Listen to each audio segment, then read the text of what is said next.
सबसे पहले new modern public school से अपना प्राइमरी कंप्लीट किया है, क्लास 5 तक ही था वो स्कूल। उसके बाद क्लास 6 और 7 मैंने ग्रैंड फोक्स से पढ़ा। ग्रैंड फोक्स जहाँ से शिफ्ट हो गया था सफूरा कोट, तो इसकी वजह से फिर मैंने स्विच किया न्यू गुलशन फातिमा में। ये पारसियों का स्कूल है। उसके बाद जो है मैंने 9th और 10th जो है वो रज़ी चिल्ड्रन होम से किया। उसके बाद मैंने नेशनल कॉलेज में एडमिशन लिया क्योंकि मेरे वालिद साहब ने गोल्डन चिकन ले लिया था और हमारे घर में डकैती हो गई थी।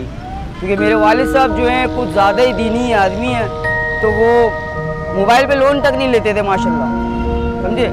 तो सारे पैसे भी माशाल्लाह उन्होंने घर के अंदर ही रखे हुए थे।